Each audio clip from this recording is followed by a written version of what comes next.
حي على الفلاح.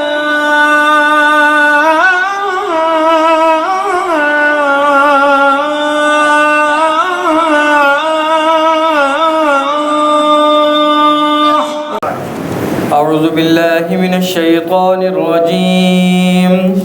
بسم الله الرحمن الرحيم.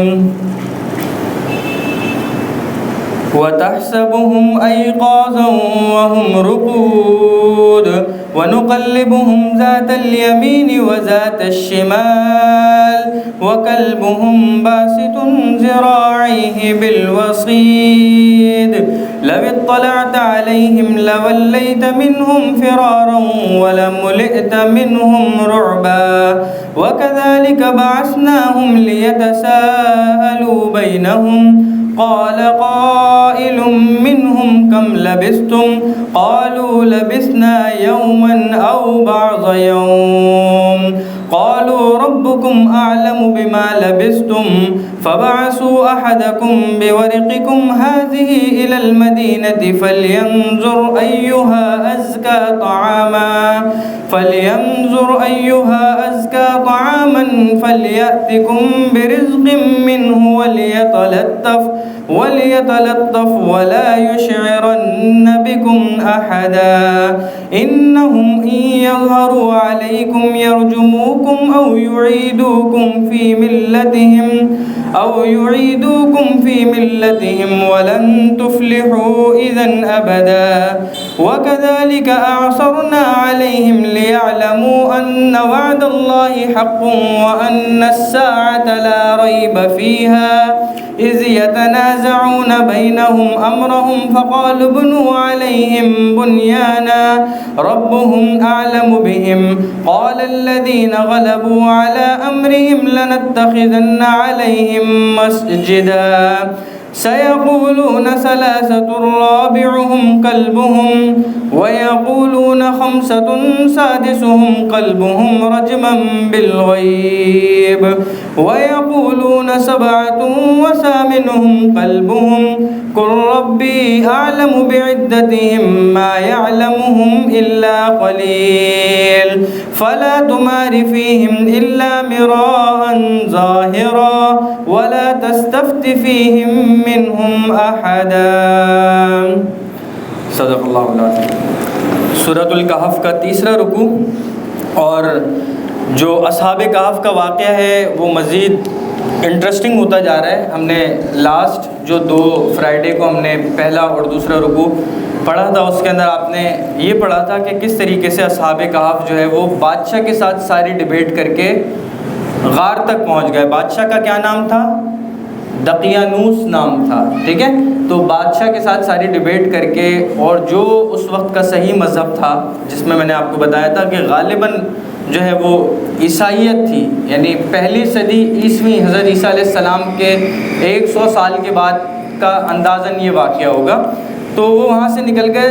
تو آگے اللہ تعالیٰ قرآنی آیات کے اندر ارشاد فرماتے ہیں تم انہیں دیکھ کر یہ سمجھتے ہو کہ وہ جاگ رہے ہیں حالانکہ وہ سوئے ہوئے تھے. یہ غار کے اندر کا منظر ہے.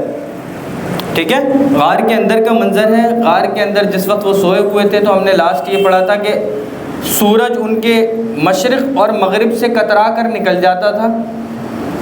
جو ان کو تمازت پہنچنی ضروری تھی انرجی کے لیے وہ ان کو پہنچتی تھی، لیکن ڈائریکٹ ان کے نہ فیس پہ آتا تھا نہ کمر پہ آتا تھا، دائیں بائیں سے اس غار کے نکل جاتا تھا. ٹھیک ہے، تو اب یہ غار کے اندر کا منظر ہے. اللہ تعالیٰ فرماتے ہیں تم انہیں دیکھ کر یہ سمجھتے ہو کہ وہ جاگ رہے ہیں حالانکہ وہ سوئے ہوئے تھے اور ہم ان کو دائیں اور بائیں کروٹ دلواتے رہے تھے. دیکھو اللہ تعالیٰ نے کتنے ڈیٹیلز کے ساتھ یہاں پہ، یہ آیت کا ترجمہ ہے، تفہیم یا تشریح نہیں ہے.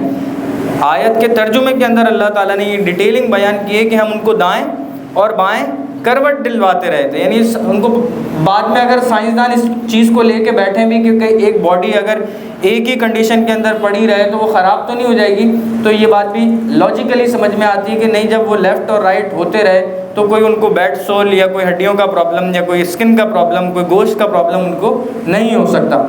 ٹھیک ہے، آگے مزید ڈیٹیلز کے اندر جا رہے ہیں. اور ان کا کتا دہلیز پر اپنے دونوں ہاتھ پھیلائے ہوئے بیٹھا تھا. کتے کے بارے میں بھی ڈیٹیل بتا دی.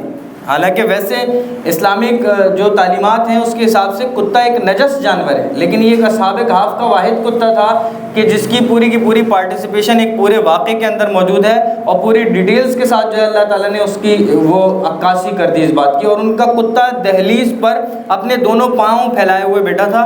اچھا، یہ شیر والا، ڈاگی والا، یہ ایک اسپیشل اسٹائل ہوتا ہے کہ جس میں وہ دونوں پاؤں اس طرح رکھتے ہیں جس طرح چوکیداری والا موڈ ہوتا ہے، گارڈ کر رہے ہوتے ہیں کسی ایریا کو. یعنی دیکھنے والے کو، میں نے آپ کو لاسٹ ٹائم بھی یہ بات بتائی تھی کہ دیکھنے والے کو ایسا محسوس ہوتا تھا کہ جیسے یہ بالکل جاگا ہوا بیٹھا ہوا ہے اور اگر ہم آگے آئیں گے تو یہ ہم پہ حملہ کر دے گا. یہ بالکل اس طرح کی مماثلت ہے، اس طرح کی تمثیل ہے یہ کہ جس طریقے سے مطلب سائیکولوجیکل اسپیکٹ سے آپ اس کو تھوڑا سا دیکھیں گے تو آپ صلی اللہ علیہ وسلم کے معراج والے واقعے کے اوپر، معراج بتا رہا ہوں آپ کو، ہجرت والے واقعے کے اوپر، غار ثور میں جب انہوں نے 3 دن کے لیے پناہ لی تھی تو اس غار کے اوپر مکڑی نے جالا بنا دیا تھا اور کبوتر نے انڈے دے دیے تھے. اچھا، جو وہاں پہ دیکھنے کے لیے جائے گا وہ تو لازماً یہی سوچے گا نا کہ یار یہ اس کا دروازہ ہے فار سپوز، اور اس کے اوپر جالا بنا ہوا ہے تو اس کا مطلب کوئی اندر نہیں گیا. کوئی اندر جاتا تو یہ جالا ٹوٹ جاتا. یا انڈے کے اوپر بیٹھنے کے لیے کسی بھی برڈ کو ایک سکون والا ماحول چاہیے ہوتا ہے، اگر کوئی انسان اس غار کے اندر ہوتا تو وہاں سے اڑ جاتا. اسی طریقے سے اگر وہاں پہ اس کیس کے اندر، اس واقعے کے اندر اگر وہاں پہ ایک کتا بیٹھا ہوا اور غار کے اوپر بیٹھ کے گارڈ کر رہا ہے تو اس کا کیا مطلب ہے؟ یار اتنے ایگریسو موڈ میں بیٹھا ہوا ہے، یہاں کوئی انسان نہیں ہو سکتا. ٹیکنیکلی یہ بات سمجھنے کی ہے. ٹھیک ہے، اگر تم انہیں جھانک کر دیکھتے تو ان سے پیٹ پھیر کر بھاگ کھڑے ہوتے. کیوں؟ کیونکہ کتا بیٹھا ہوا تھا، بھیانک سا، ڈراؤنا سا، یا کہہ لیجئے کہ اویئر بیٹھا ہوا تھا چوکیداری کے لیے، اور تمہارے اندر ان کی دہشت سما جاتی. آگے فرماتے ہیں، اور جیسے ہم نے انہیں سلایا تھا اسی طرح ہم نے انہیں اٹھا دیا تاکہ وہ آپس میں ایک دوسرے سے پوچھ گچھ کریں. ہوتا نا یار، ارے یار اتنا ٹائم ہو گیا، کب سوئے تھے، کتنی دیر سوئے ہوں گے. ایگزیکٹلی یہی بات آگے آ رہی ہے. کیا کہہ رہے ہیں؟ قال قائل منہم کم لبثتم، ان میں سے ایک کسی کہنے والے نے کہا کہ بھائی کتنا ٹھہرے ہوں گے ہم لوگ، آپ کتنا سوئے ہوں گے. آگے فرماتے ہیں قالوا لبثنا یوما او بعض یوم، ان میں سے جو باقی لوگ تھے کسی نے کہا کہ یار 1 دن ٹھہرے ہوں گے، 2 دن ٹھہرے ہوں گے، زیادہ سے زیادہ. سو کے اٹھنے کے بعد تو انسان کو یہی محسوس ہوتا ہے نا کہ یار ابھی تو سویا تھا آدھے گھنٹے میں ہی 6 گھنٹے کی 8 گھنٹے کی رات ختم ہو گئی. تو یہاں پہ بھی یہ کہہ رہے ہیں، ان میں سے ایک کہنے والے نے کہا تم اس حالت میں کتنی دیر رہے ہوگے. کچھ لوگوں نے کہا ہم 1 دن یا 1 دن سے کچھ کم نیند میں رہے ہوں گے، یعنی اب کل ہی تو آئے تھے. دوسروں نے کہا تمہارا رب ہی بہتر جانتا ہے کہ تم کتنی دیر اس حالت میں رہے ہو. اب اپنے پاس سے کسی کو چاندی کا سکہ دے کر شہر کی طرف بھیجو. یہ آپس میں ڈسکشن ہو رہی ہے، یعنی چاندی کا سکہ دے کر شہر کی طرف بھیجو اور وہ جا کر دیکھ بھال کرے کہ کون سے علاقے میں زیادہ پاکیزہ کھانا ملتا ہے. اب دیکھو اللہ تعالیٰ نے ڈیٹیل کے ساتھ یہ ذکر کیا، فَلْيَنْظُرْ أَيُّهَا أَزْكَى طَعَامًا. ازکا زکوٰۃ والا جو ورڈ ہے سیم یہاں پہ یوز ہوا ہے. زکوٰۃ کہتے ہیں پاک کرنے کو، ازکا طعام کہتے ہیں کھانے کو پاکیزہ کھانا ملتا ہے. کیوں؟ کیونکہ سو کے اٹھنے کے بعد ان لوگوں کے دماغ میں یہی بات تھی کہ یار یہ بت پرست یا جو بھی اس وقت بادشاہ تھا، زیادہ غالب گمان یہی ہے کہ بت پرست بادشاہ اور بت پرست قوم تھی، تو ان کے پاس پاکیزہ کھانا نہیں ہوتا. تو جو بھی جائے وہ جا کے پہلے تفتیش کر لے، جو پاک کھانے ہیں مذہب میں جس کو کھانے کی اجازت ہے وہ جا کے تلاش کر کے لے کر آئے. ٹھیک ہے، یعنی اب یہ پلان کر رہے ہیں یار کہ رات کو پارٹی کس جگہ کرنی ہے، ٹھیک ہے، کس طریقے سے کرنی ہے. تو آگے فرماتے ہیں پھر تمہارے پاس وہاں سے کچھ کھانے کو لے آئے اور اسے چاہیے کہ ہوشیاری سے کام کرے اور کسی کو تمہاری خبر نہ ہو. ہوشیاری سے کام کرنے کی کیوں ضرورت ہے؟ کیونکہ جن لوگوں سے بھاگ کر غار کے اندر چھپے ہیں وہ پکڑ بھی تو سکتے ہیں نا دوبارہ. یعنی ایسا نہ ہو کسی کو اپنے پیچھے پیچھے لگا کر لے آئے، سب کو پتہ چل جائے یہاں چھپے ہیں، کیونکہ ان کے خیال سے ابھی 1 دن گزرا ہے یا 2 دن گزرے، ایسا ہی ہے.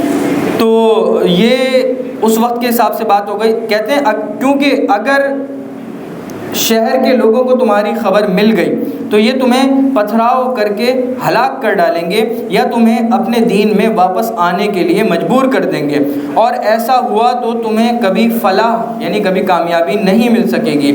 اور یوں ہم نے ان کی خبر لوگوں تک پہنچائی۔ کیسے پہنچائی؟ آگے آتے ہیں، تاکہ وہ یقین سے جان لیں کہ اللہ کا وعدہ سچا ہے، نیز یہ کہ قیامت کی گھڑی آنے والی ہے، اس میں کوئی شک نہیں۔ پھر وہ وقت بھی آیا جب لوگ ان کے بارے میں آپس میں جھگڑ رہے تھے، چنانچہ کچھ لوگوں نے کہا کہ ان پر ایک عمارت بنا دو، ان کا رب ہی ان کے معاملے کو بہتر جانتا ہے۔ آخرکار جن لوگوں کو ان کے معاملات پر غلبہ حاصل تھا انہوں نے کہا ہم تو ان کے اوپر ایک مسجد ضرور بنائیں گے۔ اچھا، یہاں پہ میں بات ایک واضح کرتے چلوں کہ یہاں پہ لفظ مسجد ہی ذکر ہوا ہے قرآن کے اندر۔ کہتے ہیں قال الذین غلبوا علی امرہم لنتخذن علیہم مسجدا۔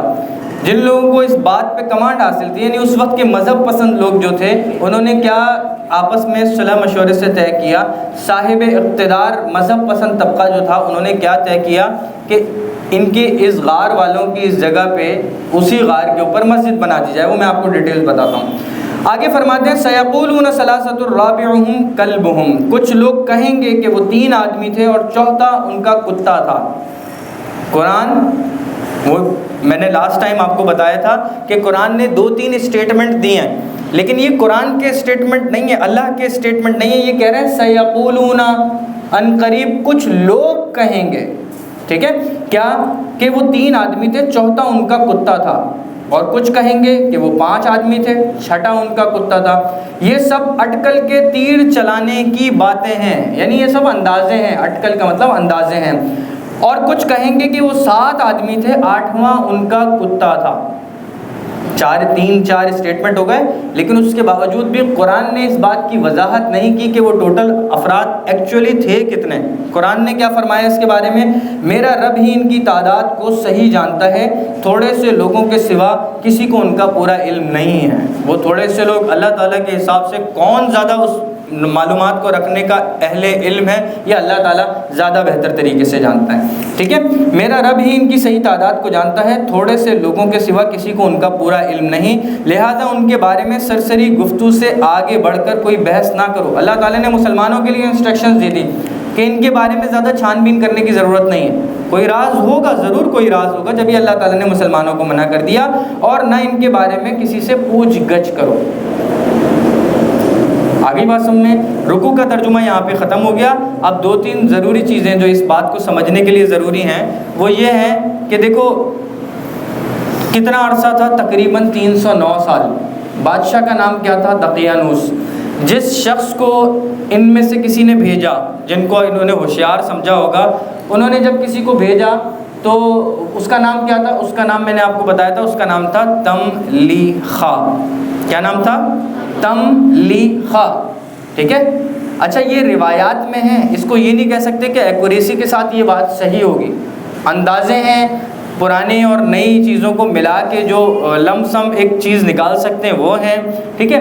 اس کے بعد آپ کا اللہ بھلا کرے، جب یہ سکہ لے کے بازار میں گئے تھے تو وہ جو دکاندار تھا اس نے دیکھا 300 سال پرانی مہر اور نشانیاں پچھلے بادشاہوں کی لگی ہوئی ہیں اس کے اوپر۔ جیسے آپ لوگوں کے سکوں پہ لکھا ہوا ہوتا ہے نا، سائن بھی نوٹ پہ سائن ہوئے ہوتے ہیں، پتہ چل جاتا ہے یار یہ والا گورنر تو 1957 کے اندر تھا، تو یہ اس کے سائن ہے، یہ 2000 کے اندر تھا۔ اور سکے کے اوپر آپ کا ایئر لکھا ہوتا ہے، کون سے ایئر کے اندر وہ بنا تھا۔ اسی طریقے سے ضرور اس وقت کے حساب سے بھی جو ٹیکنالوجی ہوگی اس حساب سے کچھ لکھا ہوا ہوگا، تو وہ پہچان کے اس کو بادشاہ کے پاس لے گیا۔ بادشاہ نے دیکھا تو چونکہ بادشاہ، یہ بات بھی ہم ڈسکس کر چکے ہیں، کیونکہ بادشاہ آلریڈی اس مسئلے سے بھگت رہا تھا۔ کس مسئلے سے؟ کہ بادشاہ خود تو صحیح العقیدہ تھا، اس وقت کے صحیح مذہب کے اوپر تھا، لیکن اس وقت کچھ لوگ ایسے پیدا ہو گئے تھے جو قیامت کے اوپر، مرنے کے بعد دوبارہ زندگی کے اوپر یقین نہیں رکھتے تھے، تو وہ خود اللہ تعالیٰ سے دعائیں مانگتا تھا کہ اللہ کوئی ایسا انسیڈنٹ، کوئی ایسا واقعہ ہو جائے کہ جس کی وجہ سے جو ہے نا لوگ یقین کرنا شروع کر دیں۔ اب یہ اٹھ کے آ گئے، تو جو لوگ نان بلیورز تھے، جو یقین نہیں کرتے تھے، انہوں نے اس پر یقین کرنا شروع کر دیا کہ ہاں یار دیکھو یہ 309 سال کے بعد اصحاب کہف معجزاتی طور پر اٹھ کر آ سکتے ہیں، اور اسی کنڈیشن کے اندر آ سکتے ہیں۔ لازماً جو ان کی عمریں ہوں گی وہی تو عمریں نہیں ہوں گی نا، 300 سال کے اثرات تو نہیں ہوں گے۔ تو ان لوگوں نے یقین کرنا شروع کر دیا۔ اس کے بعد ایک بات اور یہاں پہ بتانی ضروری ہے کہ وہ اصحاب کہف کو بڑا اعزاز اور اکرام اور بہت زیادہ رسپیکٹ دی گئی، اور اس کے بعد آپ کا اللہ بھلا کرے انہوں نے وہاں پہ رکنا پسند نہیں کیا، وہ دوبارہ سے اسی غار میں چلے گئے اور بغیر کوئی بہت سارا ٹائم گزارے ان کا فوراً ہی انتقال ہو گیا۔ اللہ تعالیٰ کو بس یہ معجزاتی طور پہ یہ چیز پوری کرنی تھی اور وہ پوری ہو گئی۔ یہاں پوری بات سمجھ میں آ گئی۔ اور اس کے اوپر پھر اس وقت کے جو مذہب پسند لوگ تھے، صاحب اقتدار تھے، انہوں نے مسجد تعمیر کر لی، اور یہ ایریا جو ہے یہ عمان کی طرف دریافت ہوا ہے۔ غاروں کے اندر سے کھدائی کے بعد جو اثرات نکلے ہیں اس زمانے کی عبادت گاہ اور مسجد کے، وہ عمان کی طرف کا ایریا ہے۔ جو کچھ پڑھا سنا اللہ تعالیٰ اس پر عمل کرنے، اس کو سمجھنے کی توفیق عطا فرمائے۔ وآخر دعوانا ان الحمد للہ رب العالمین۔ حي على الفلاح